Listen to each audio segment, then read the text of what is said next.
Hello दोस्तों, स्वागत है आपका एक बार फिर से हमारे यूट्यूब चैनल स्टडी विद सभी पर। मैं हूं सविता। दोस्तों, आज हमारी 7th क्लास है।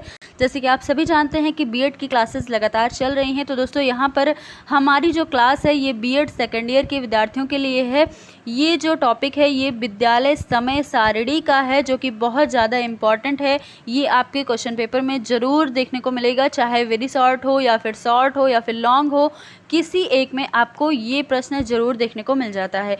तो आज हम इसी को पढ़ने वाले हैं कि विद्यालय में समय सारणी की आवश्यकता क्यों पड़ी, या फिर इसका अर्थ क्या है, इसकी परिभाषा क्या है। इन सभी चीज़ों को हम यहाँ पर बहुत ही अच्छी तरीके से पढ़ने वाले हैं। तो दोस्तों, चलिए स्टार्ट करते हैं क्लास को।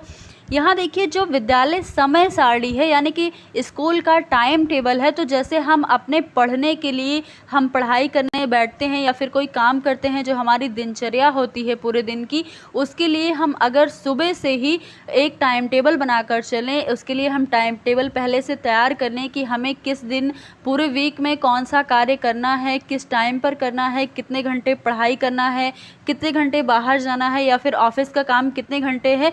ये सारी चीज़ें अगर हम करते हैं तो इसे ही क्या कहते हैं, एक टाइम टेबल कहते हैं। ये सभी लोग जानते हैं।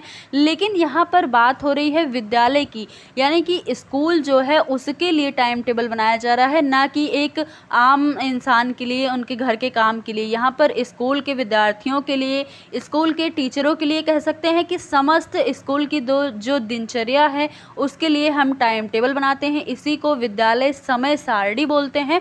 ये तो हुआ आसान भाषा में, लेकिन यहाँ पर जो लिखा है उसको हम पढ़ते हैं, देखते हैं कैसा दिया गया है और क्या लिखा है, आखिर आपको समझ आएगा कि नहीं। देखिए, यहाँ पर लिखा है विद्यालय के कार्यक्रम को सुचारू ढंग से चलाने के लिए ये आवश्यक है कि समस्त कार्य के संबंध में एक व्यापक समय सूची का निर्माण किया जाए।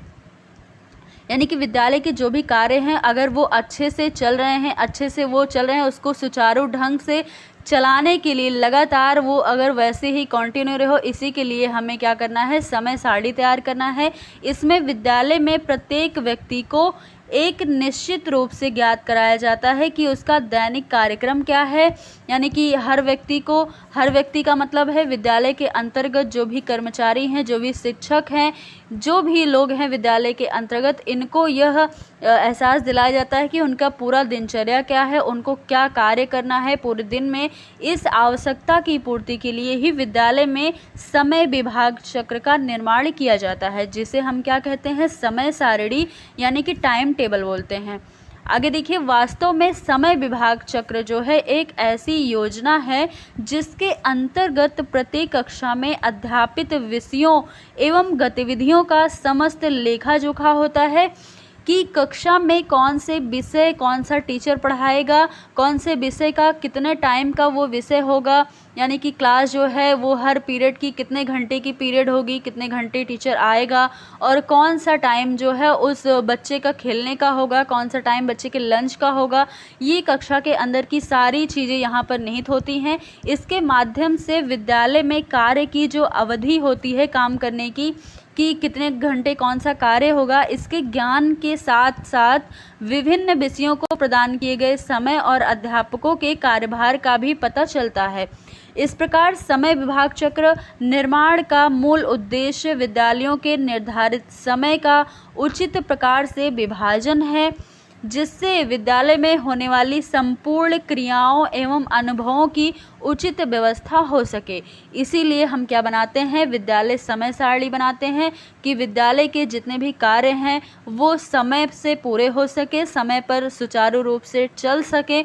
कि विद्यालय सुबह से स्टार्ट होता है, आप सभी जानते हैं, सुबह से लेकर के 2 या 3 बजे तक। तो इसी के हिसाब से समय सारणी तैयार की जाती है कि अगर विद्यालय सुबह 9 बजे से स्टार्ट हो रहा है तो 3 बजे तक के अंतर्गत उसकी सारी गतिविधियां पूर्ण हो जाएं।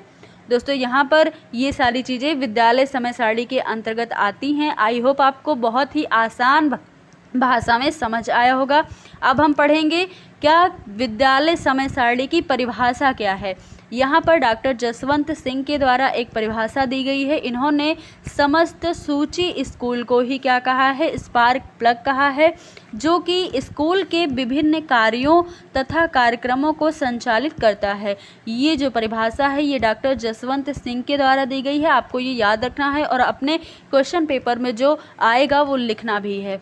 दोस्तों यहाँ पर देखिए, समय सारणी की आवश्यकता हमें क्यों पड़ी, ये जानना बेहद ज़रूरी है कि हमें इसकी आवश्यकता क्यों है। आखिर हम समय सारणी टाइम टेबल क्यों बनाते हैं। तो देखिए कि विद्यालय के कार्य को व्यवस्थित रूप से चलाने के लिए विद्यालय के कार्य की एक विस्तृत योजना का होना बहुत ज़रूरी है।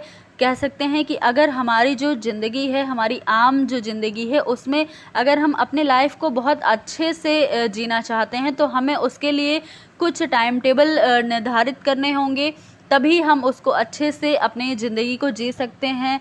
कैसे हम क्या करेंगे, कैसे कौन सा कार्य करना होगा, किस समय पर हमें जॉब लेनी है, ये सारी चीज़ें हो जाती हैं। तो यहाँ पर विद्यालय को भी एक व्यवस्थित रूप से चलाने के लिए इसके लिए भी एक योजना बनानी पड़ती है, जिससे विद्यालय के प्रतिदिन के निर्धारित समय का प्रत्येक विषय, क्रियाओं एवं कार्यक्रम के लिए ठीक प्रकार से विभाजित हो सके। यदि विद्यालय के समय का असंगत ढंग से विभाजन किया जाए तो विद्यालय के समस्त कार्य में अराजकता और अव्यवस्था फैल जाएगी। अगर कोई टाइम टेबल नहीं होगा तो इसमें अव्यवस्था फैल जाएगी तथा एक ही कार्य की अनेक बार पुनरावृत्ति भी होगी, इसकी संभावना रहेगी। इस दोष को दूर करने के लिए हमें समय सारणी का निर्माण करना बहुत ज़्यादा आवश्यक है कि किसी भी विषय की पुनरावृत्ति ना हो। यानी कि अगर हिंदी कोई टीचर पढ़ा रहा है तो ऐसा ना हो कि एक ही दिन में हिंदी का विषय जो है वो एक से कई बार पढ़ा दिया जाए। तो ऐसा ना हो, विद्यार्थियों को एक ही दिन में कई सारे विषय पढ़ाए जाएँ। तो यहाँ पर इन सारी चीज़ों को ध्यान में रखते हुए हम समय सारणी का निर्माण करते हैं। आगे देखिए, यदि विद्यालय में समय सारणी का निर्माण नहीं किया जाए तो इसका परिणाम यह होगा कि प्रधानाध्यापक को यह पता ही नहीं चल पाएगा कि किस घंटे में कौन कौन अध्यापक शिक्षण कार्य कर रहे हैं तथा कौन कौन से अध्यापक अपने उत्तरदायित्व को ठीक प्रकार से नहीं निभा रहे हैं। चूँकि समय सारणी विद्यालय के समस्त कार्यों का एक लेखा जोखा प्रस्तुत करती है, अतः उसकी आवश्यकता, उसकी सहायता से यह तथ्य ज्ञात किया जा सकता है कि विद्यालय में कौन कौन सी गतिविधियां हो रही हैं और कौन कौन सी नहीं हो रही हैं।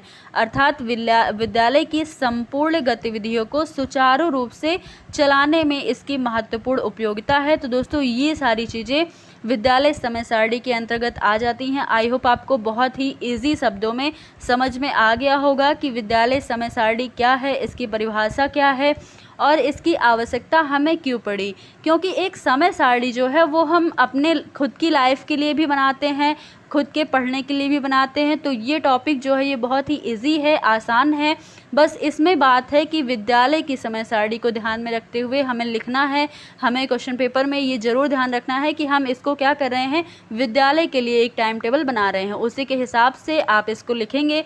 दोस्तों हमने इतने अच्छे तरीके से आपको बताया है, इतने आसान शब्दों में, तो इस आपको ज़रूर समझ आया होगा। अगर आपको समझ आया है तो वीडियो को ज़्यादा से ज़्यादा शेयर करिएगा और वीडियो अच्छी लगी तो लाइक करिएगा। अगर आपने मेरे चैनल को अब तक सब्सक्राइब नहीं किया है तो कर लीजिएगा। साथ ही बेल आइकन भी प्रेस करिएगा, जिससे कोई वीडियो आए तो आपको उसकी नोटिफिकेशन सबसे पहले मिल सके। दोस्तों फिर मिलेंगे अगली वीडियो में कुछ नई अपडेट के साथ। धन्यवाद।